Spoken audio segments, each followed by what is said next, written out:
एक गोष्ट पाहिली तर विधानसभेतील चर्चा सुरू झालेली आहे.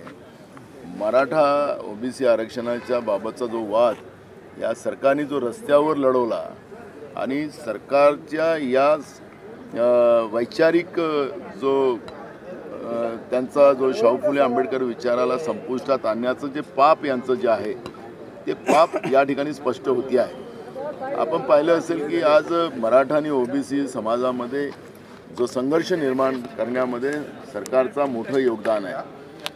आपण एक गोष्ट अजून लक्षात येतं की जातीनिहाय जनगणना करण्याच्या दृष्टिकोनातून सातत्यानं काँग्रेसनी भूमिका मांडली, आमचे नेते राहुल गांधीजींनी मांडली.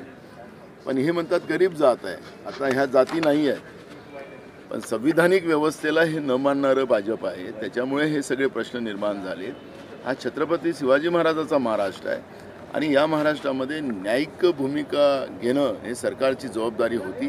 पण हे सरकार वादविवादामध्ये राहिली आणि जी काही दरी आज ओबीसी आणि मराठा समाजामध्ये निर्माण झालेली आहे त्याचं सगळ्या पापाचा वाटेकरी भाजप-प्रणीत सरकार महाराष्ट्रातलं आहे आणि ती भूमिका आम्ही आज विधानसभेत मांडू.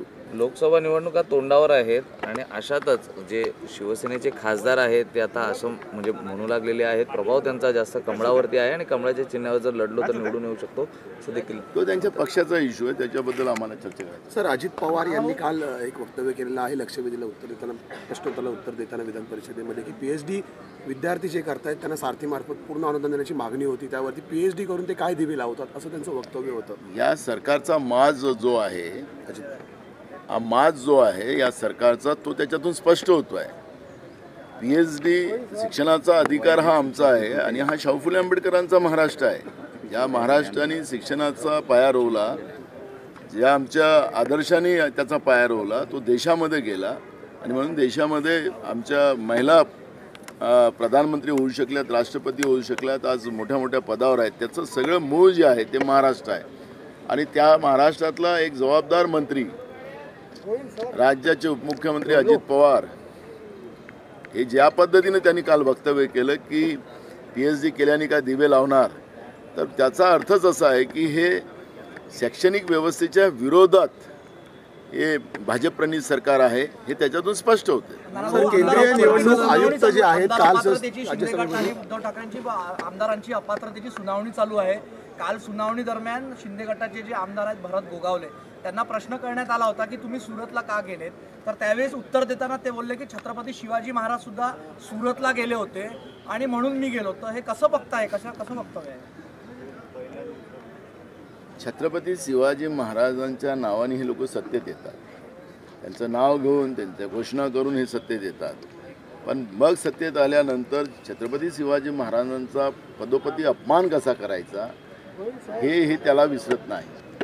छत्रपती शिवाजी महाराज गुजरातमध्ये म्हणजे सुरतेमध्ये देण्यासाठी नव्हते गेले. तिथं अत्याचारी व्यवस्था जी होती त्या अत्याचारी व्यवस्थेला सबक देऊन त्यांनी आमच्या लोकांचा जो खजाना लुटलेला होता तो खजाना आणायसाठी केलेले होते. तो इतिहास त्यांना माहिती नसेल म्हणून त्यांना सांगितलं पाहिजे. पण तुम्ही गुजरातच्या गुलामगिरीमध्ये गेलेला होतात आणि गुजरातच्या गुलामीमध्ये तुम्ही त्या हॉटेलमध्ये तुम्हाला कसं कस्टडीमध्ये ठेवलेलं होतं आणि कसं तुम्हाला वागवलं गेलं होतं. एकनाथ शिंदे साहेबांचा त्या काळातला एक फोटो सुरतमधलाच आहे, तो कसा हालत होता तो. अशा वेळेस मी तुम्हाला एक सांगतो की शिवाजी महाराजांची तुलना हे त्या लायकीचे पण नाही, यांनी करू नये आपल्याबरोबर असा आमचा त्यांना सल्ला आहे. पण ज्या पद्धतीनं छत्रपती शिवाजी महाराजांचा हे अवमान करायला निघालेले आहेत, कारण की यांचे मंत्री पण त्यावेळेचे एक राज्यपाल तत्कालीन यांनी छत्रपती शिवाजी महाराजांचा अपमान केला, बाबासाहेब आंबेडकरांचा केला, महात्मा ज्योतिबा फुले, सावित्रीबाई फुल्यांचा अपमान केला. यांचे अनेक मंत्री अर्धापेक्षा जास्त डझन त्यांनी पण आणि यांचे प्रवक्ते देशातले जे कोण होते त्यांनी पण छत्रपती शिवाजी महाराजांचा अपमान केलेला आहे. त्यामुळे या सरकारमध्ये आमच्या महापुरुषांचा, आमच्या दैवतांचा अपमान करण्याचाच सातत्यानं सपाटा लावलेला आहे आणि त्याचंच हे वक्तव्य आहे. सर, काल राज्यसभेमध्ये 5 लाख हेक्टरपेक्षा जास्त जागा जमीन अफेक्ट झाली असं दिसतंय सगळ्यामुळे, पण अजून पूर्ण मदत जाहीर होत नाहीये. की कुठे गोष्टी अडतात असं दिसतं तुम्हाला? किती शेतकऱ्यांच्या आत्महत्या या सरकारला पाहिजे हा सवाल काँग्रेसच्या वतीनं आम्ही विचारतो आहे. कारण की आम्ही सांगतोय की पहिल्या दिवशीपासून सरकारने तातडीनं जाहीर केलं पाहिजे काय मदत देता आणि त्यांच्या खात्यात टाका. तुम्ही पावसाळी अधिवेशनात ही घोषणा केली आणि त्या घोषणेचे पैसेसुद्धा अजूनपर्यंत मिळाले नाहीत. रोज एव्हरेजमध्ये 14 शेतकरी आत्महत्या करतात आहे. त्यांना किती शेतकऱ्यांच्या आत्महत्या पाहिजेत? हे शेतकऱ्यांना आत्महत्या करायला प्रेरित करणारे हे सरकार आहे. यांनी द्यायचं आहे की नाही द्यायचं आम्ही परवा पण विधानसभेत बोललो की तुम्ही एकदा सांगून द्या आम्हाला नाही द्यायचं आहे. या आमची जबाबदारी नाही. तर शेतकरी स्वतःच्या याच्यानं कसं उभं व्हायचं शेतकरी ठरवेल ना.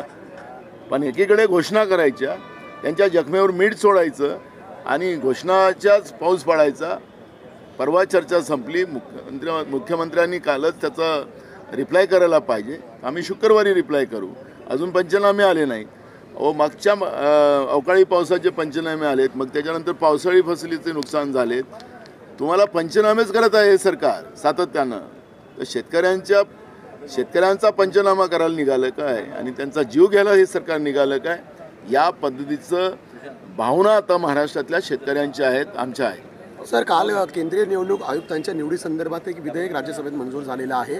त्यानंतर विरोधकांनी सभात्याग केला एकंदरीत, कारण आता सरकारचा हस्तक्षेप असणार आहे या निवडीमध्ये. कसं आहे, निवडणूक आयोग ही स्वायत्त आणि तुम्हाला आपल्या लक्षात असेल की काँग्रेसनी सत्तेमध्ये असताना घटनादुरुस्ती करून आपल्याला मीडियाला आणि निवडणूक आयोगाला एक स्वायत्ता दिली आणि या स्वायत्तेच्या आधारावर, कारण की ह्या लोकशाहीचे मूळ स्तंभ आहेत, या स्तंभांना कुठेही डॅमेज होता कामा नये याची काळजी नेहमी काँग्रेसने केली. पण भाजप सत्तेत आल्यापासून निवडणूक आयोग असेल की मीडिया असेल, सगळे आपल्या ताब्यात कसं ठेवता येईल आणि हे सगळे स्तंभ संपवता कसं येईल याच्यावरचं काम करतात. हे काही नवीन भाजपसाठी नाही आहे, पण आम्ही याचा विरोध करू.